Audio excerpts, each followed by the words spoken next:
In today's episode, we're addressing tow hooks.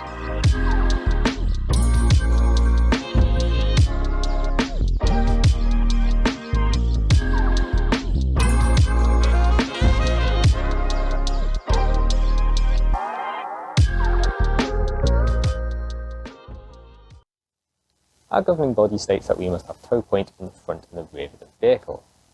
Now, unlike a lot of modern vehicles, the Rover actually does have a couple that are built into the car, and that you don't have to remove a cover out of the bumpers and screw in a towing line.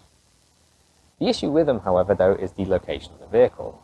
The rear one is here in the middle, and it is basically buried up behind the bumper. If we accidentally stuff this thing into a gravel trap, you're not going to be able to access that, so that's not going to comply with tech.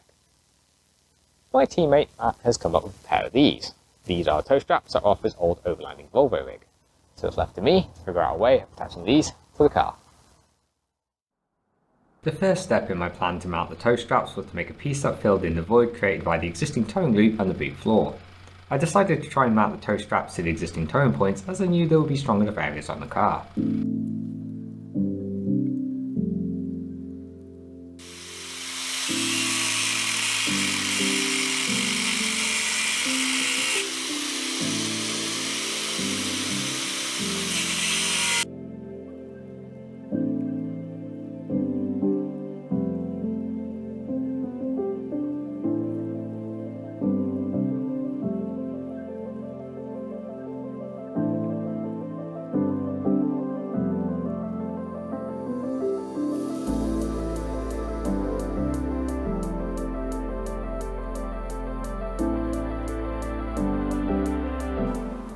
With the infill piece made, I lined it up along with the tow strap on the car and marked the position of the bolt hole.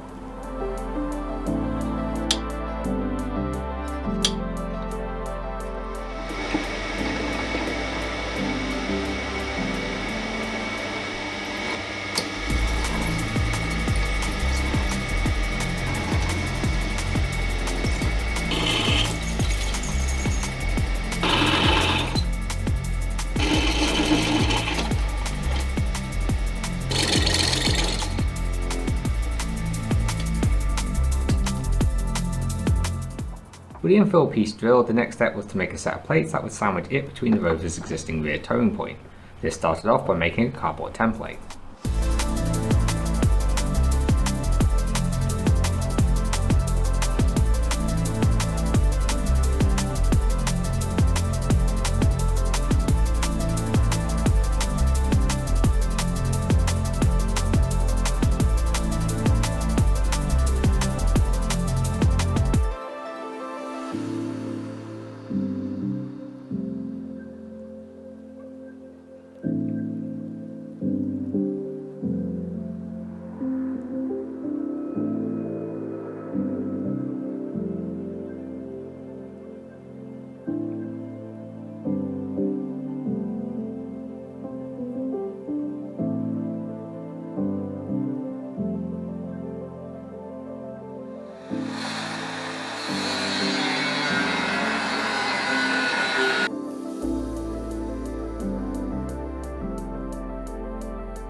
With all the parts drilled, I assembled them on a car to mark the length of the tube that passed through them all.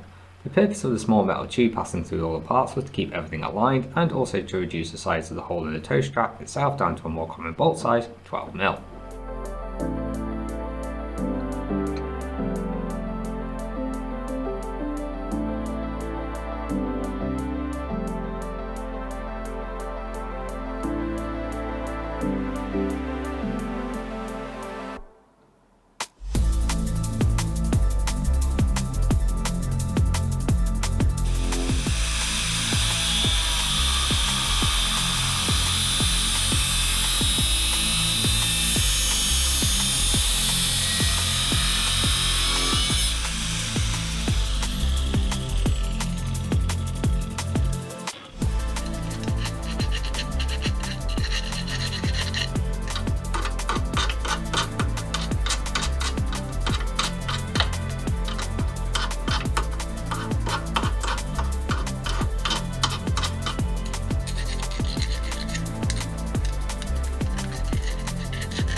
Keeping the budget in mind, I dug through my stack of used nuts and bolts and found something suitable. It just required a little trimming down to length.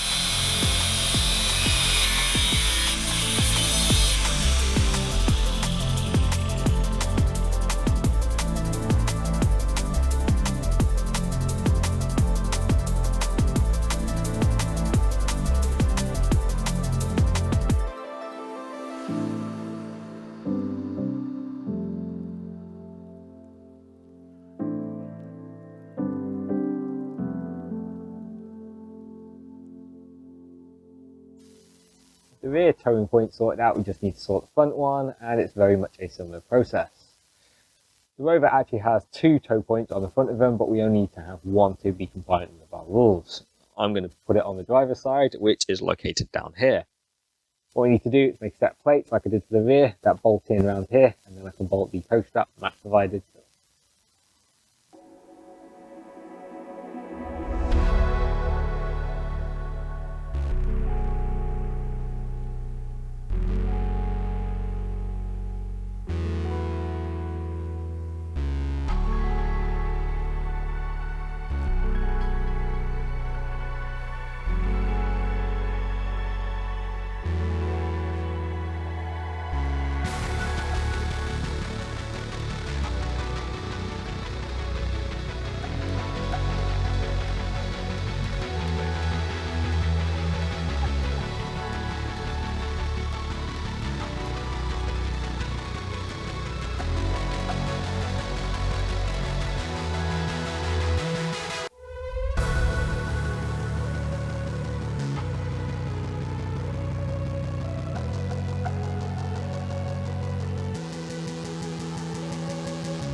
Two mounting plates were made, one to sit either side of the towing point, much like I did on the rear.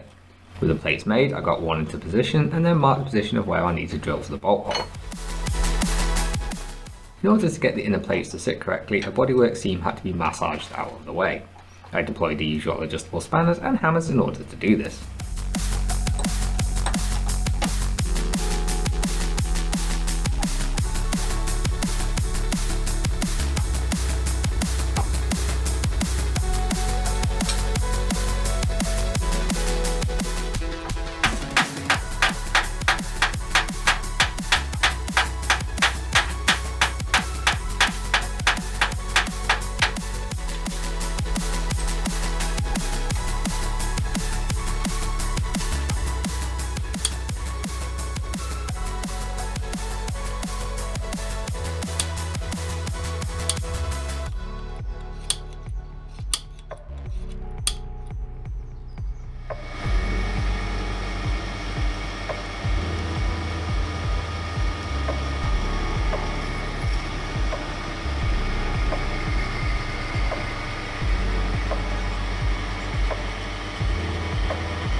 With all the parts made and the bolt cut to length, it was then just a case of installing it all.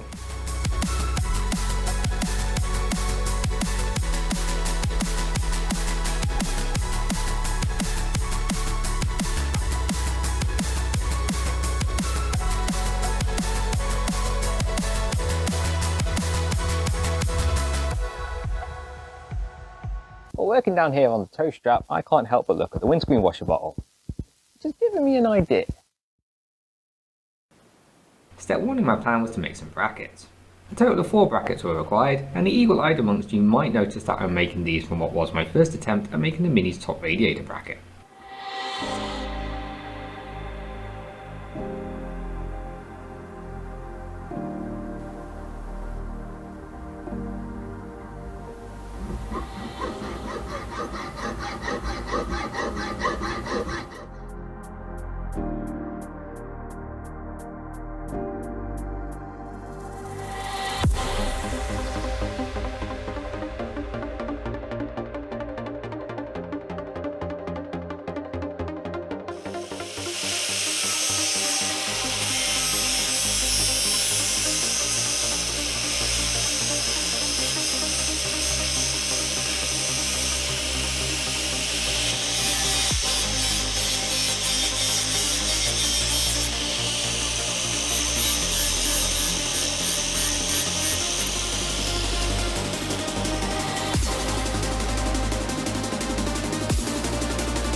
Little tip, if you're ever trying to fit a plastic pipe onto something and it's a bit tight, try putting it in some hot water for a minute first. The heat will often soften the plastic and allow it to stretch over whatever it needs to go over. Depending on how clean your pipe is, you could also use that water to make a cup of tea. I mean, there's no point wasting it.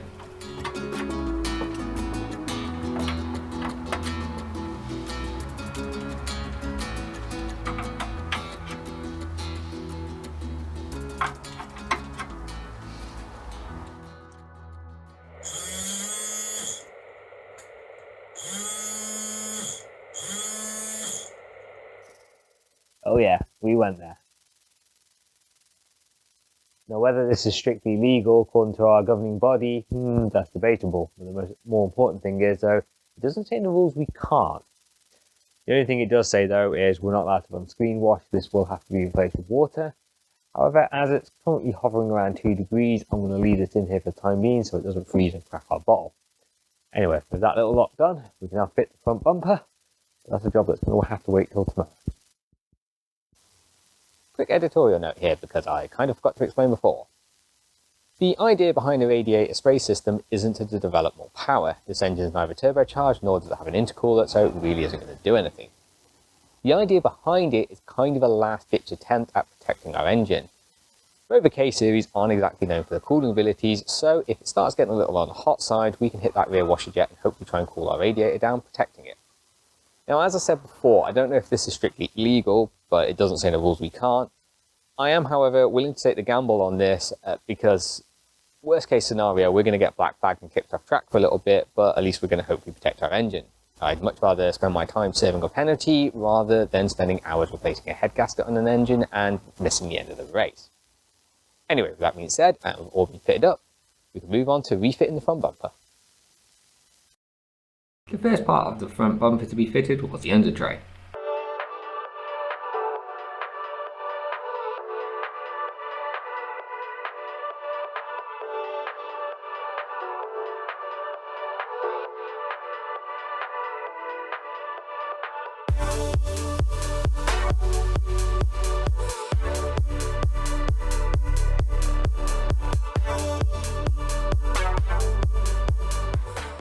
Now, because of the new position of the lower radiator brackets, some trimming had to be done in order to get it to fit. With the under tray fitted and pressed up hard against the lower radiator brackets, I put some marks on the under tray to help me mark where it needed to be cut.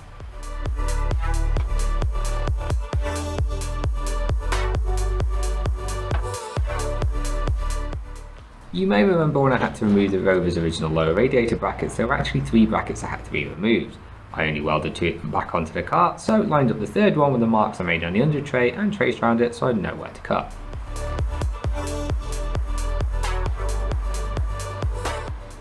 I drilled some holes in the corners of where the under tray needed to be cut to prevent it from cracking afterwards.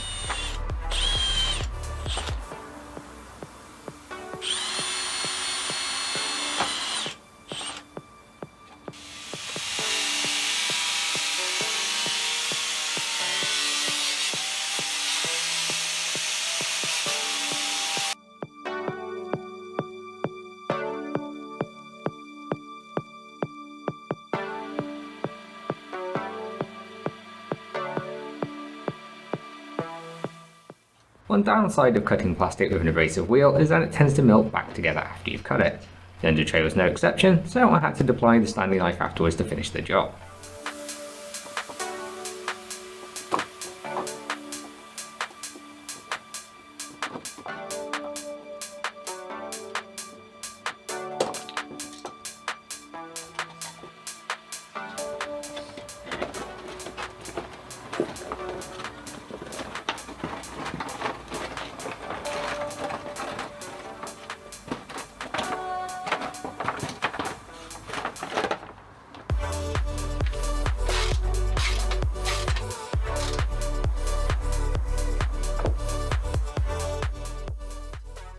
The next step in fitting the front bumper is to reattach this little bracket, or rather I thought it was going to be. Now, in order to get the Civic radiator to fit, I had to modify the front bar, and to do so, I had to drill the spot weld and take this off. I kind of therefore assumed afterwards I was going to have to cut, bend, weld and modify this piece to put it back in position.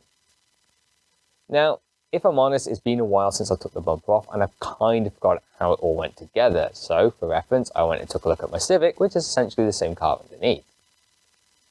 I'm badly running out of time, and so, as I've realised that this bracket's not doing a lot, I've made a decision that we're not going to bother fitting it. In order to do so, I was going to have to take the radiator out and also take the under tray that we just modified earlier back off, so that's going to save us a lot of work. I will need to bend up this bracket, which is a fairly simple job, and refit this, and then we can fit the bumper on for good.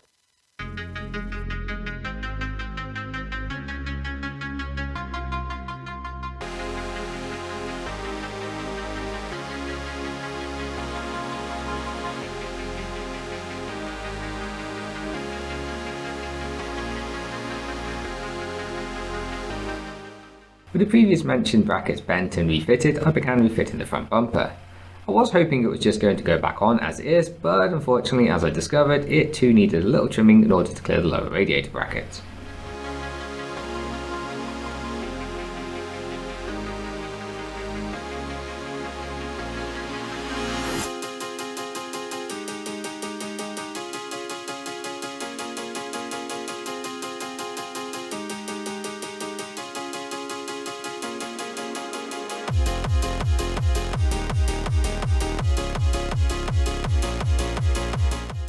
With marks placed on the underside of the bumper to show where it clashed with the lower radiator brackets, I marked up where it needed to be cut.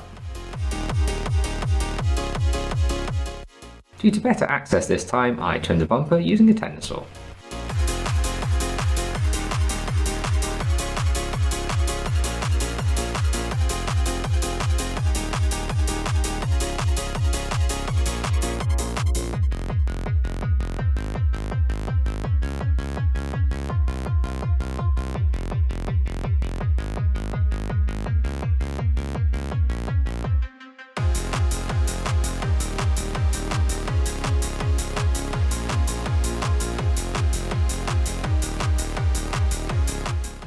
The last thing we need to do to complete the installation of the toe points is fit these mandatory toe stickers.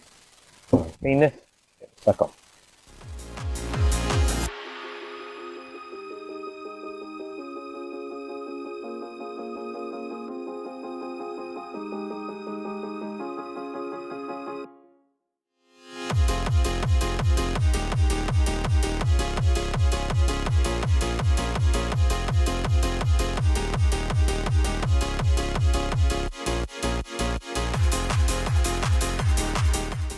With the front sticker fitted, I fitted the rear one in much the same way. That's it for this episode. I hope you've enjoyed it. If you have, then please hit that like button and share. If you want to keep up to date with this build, then please hit that subscribe button. And finally, if you want to see more episodes in this build series, then please click the link that should be on screen right now. Once again, thanks for watching.